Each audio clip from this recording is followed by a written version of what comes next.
Assalamualaikum warahmatullahi wabarakatuh. Welcome back to my channel @Nurdaningsi Channel.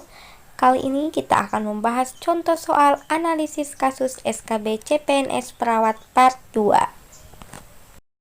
Oke, untuk ilmuwan pertama, seorang perempuan berusia 50 tahun dirawat di ruang ICU mendapatkan terapi cairan via infus dengan kecepatan 125 ml per jam per perawat. Memeriksa daerah insersi venipunctur di daerah radialis berwarna merah, bengkak, hangat, dan nyeri pada daerah proksimal. Manakah intervensi keperawatan yang harus dilakukan pertama kali?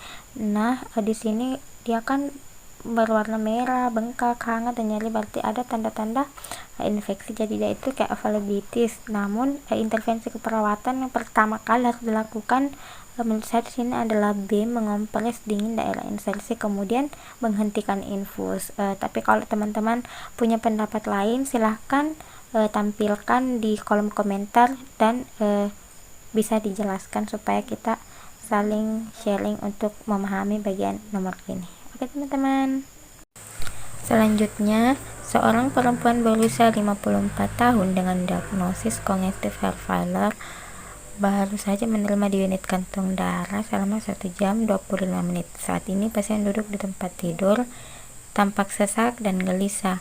Hasil auskultasi menunjukkan adanya crickles pada bagian basal paru kanan dan kiri.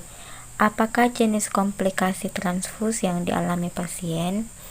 A. Kelebihan cairan, B. Reaksi hemolitik akut, C. Alergi transfusi, D. Reaksi demam non-hemolitik. Jawabannya adalah A. Kelebihan cairan. Analisanya berdasarkan data tersebut, maka jawaban yang paling tepat itu adalah A, karena kelebihan volume cairan terjadi saat sejumlah cairan diberikan melalui infus dalam waktu singkat, sehingga menyebabkan terjadinya perpindahan cairan ke interstitial paru. Selanjutnya, seorang laki-laki berusia 54 tahun dirawat di ruang penyakit dalam dengan diagnosis gagal ginjal kronik stage 4. Hasil pemeriksaan diperoleh pernafasan cepat dan dalam atau kusmaul, udem pada ekstremitas, dan asites. Bagaimanakah gambaran analisis gas darah yang mungkin sesuai dengan kondisi di atas? Nah, kata kuncinya napas cepat dan dalam atau kusmaul pada gagal ginjal kronik. Analisanya, pada pasien dengan gagal ginjal dapat terjadi asidosis metabolik akibat retensi H+ yang terjadi akibat penurunan filtrasi glomerulus. Nah, untuk kondisi asidosis metabolik yang digambarkan dengan pH-nya kurang 35, HCO3 kurang dari 22, dan PaCO2 dapat normal ataupun turut akibat kompensasi yang terjadi. Jadi kita perhatikan yang pH-nya kurang dari 7,35 adalah A dan B, otomatis C sama D sudah gugur.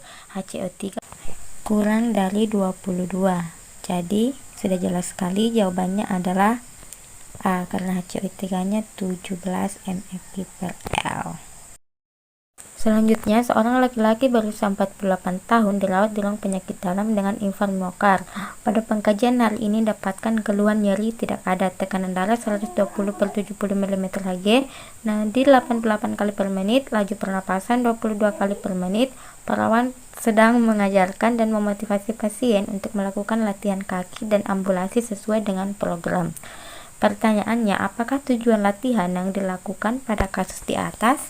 Jawabannya A, mencegah konstipasi, B, mencegah luka tekan, C, mencegah serangan jantung berulang, D, mencegah DVT, deep vein thrombosis. Nah, jawabannya adalah D, karena latihan kaki dan ambulasi pada pasien yang bed rest itu bertujuan untuk mencegah terjadinya DVT. Kontraksi otot akan meningkatkan aliran balik vena dan mencegah hemostasis pada ekstremitas bawah. Nah, latihan yang dilakukan saat ini tidak cukup untuk mencegah konstipasi, luka tekan, ataupun serangan jantung berulang. Jadi, jelas sekali jawabannya adalah D.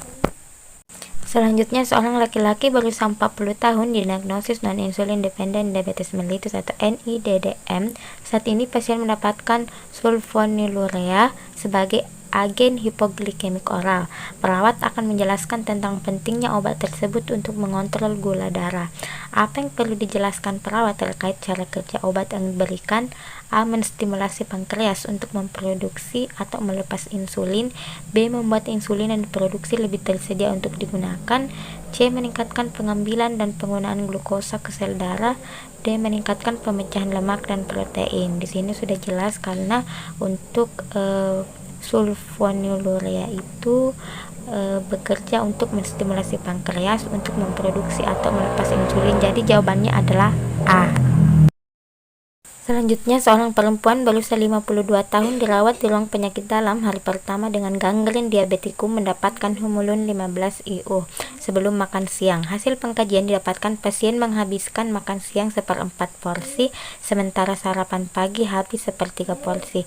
Apakah tanda-tanda yang perlu diwaspadai pada kondisi pasien di atas? A. Pucat, berkeringat, lemah dan gemetar. B. Letih, lemah, irama nadi tidak teratur dan pupil dilatasi. C. Sakit kepala, refleks tendon menurun dan penglihatan ganda. D. Sering berkemih, muka kemerahan dan pernapasan kusmaul. Nah, di sini kata kuncinya pasien mendapatkan terapi humulin sebelum makan, makannya tidak pernah habis. Maka kondisi yang perlu diwaspadai adalah hipoglikemi dengan adanya tanda kayak lemah, pingsan, mata berkunang-kunang, pucat dan berkeringat. Jadi yang masuk dalam kategori ini adalah A. Pucat, berkeringat, lemah, dan gemetar. Seorang laki-laki berusia 40 tahun datang ke poliklinik dengan keluhan nyeri dan bengkak pada area sendi lutut kanan. Pasien juga mengeluh sakit saat kaki digerakkan dan sulit berjalan. Pasien didiagnosis gout arthritis. Apakah tindakan keperawatan berikut yang dapat mengurangi keluhan pasien saat ambulasi? A. Membatasi waktu dan jarak klien untuk berjalan. B. Melakukan latihan rentang pergerakan sendi sebelum berjalan. C. Melakukan imobilisasi ekstremitas yang sakit di antara aktivitas. D. Mengajarkan klien melakukan partial atau weight bearing saat berjalan. Nah, jawabannya adalah bagian D, karena analisanya mengajarkan pasien melakukan partial weight bearing saat berjalan akan mengurangi beban pada area yang sakit, sementara untuk melakukan roam pasif akan menyebabkan nyeri, sementara imobilisasi akan menyebabkan kekakuan. Jadi jelas sekali jawabannya adalah D. Seorang perempuan 35 tahun post cholecystectomy hari ketiga telah dilakukan pelepasan tetu pada pagi hari. 2 jam setelah pelepasan, perawat melihat adanya rembesan kuning kehijauan pada balutan di area penusukan. Manakah tindakan keperawatan yang tepat untuk segera dilakukan? A. Melepas balutan dan menggantinya dengan balutan hidrokolit. B. Mengambil spesimen drainase untuk kultur dan sensitivitas. C. Mengobservasi luka dan adanya dehiscence. D. Melapisi balutan sebelumnya dengan kasa yang lebih tebal. Nah, jawabannya jelas sekali adalah A. Melepas balutan dan menggantinya dengan balutan hidrokolit. Seorang laki-laki berusia 68 tahun diantar ke poliklinik dengan keluhan batuk dan sesak yang semakin memberat 2 hari terakhir. Pada anamnesa didapatkan riwayat merokok dan didiagnosis PPOK sejak 5 tahun yang lalu. Pemeriksaan fisik didapatkan tekanan darah 150/90, nadi 88 kali per menit, frekuensi nafas 32 kali per menit, dan ada udem tungkai. Manakah data di atas yang menunjukkan pasien mengalami cor pulmonal? Nah, kita ketahui cor pulmonal itu dapat timbul sebagai komplikasi dari PPOK, di mana terjadi gagal jantung kanan yang dimanifestasikan dengan udem tungkai. Jadi, pilihan yang tepat adalah C. Data yang menunjukkan itu adalah adanya edema pada tungkai. Selanjutnya, nomor terakhir, seorang laki-laki berusia 40 tahun datang ke poliklinik dengan keluhan nyeri dan bengkak pada area sendi lutut kanan. Pasien juga mengeluh sakit saat kaki digerakkan dan sulit berjalan. Pasien didiagnosis gout arthritis. Perawat sedang melakukan pendidikan kesehatan terkait jenis makanan yang perlu dibatasi oleh pasien. Apakah jenis makanan yang perlu dibatasi oleh pasien? Di sini kasusnya adalah gout arthritis. Nah, untuk pasien yang gout harus mengkonsumsi makanan yang rendah purin dengan cara membatasi konsumsi diantaranya kayak hati atau jeroan dan kerang. Jadi jelas sekali jawabannya adalah B, hati dan kerang.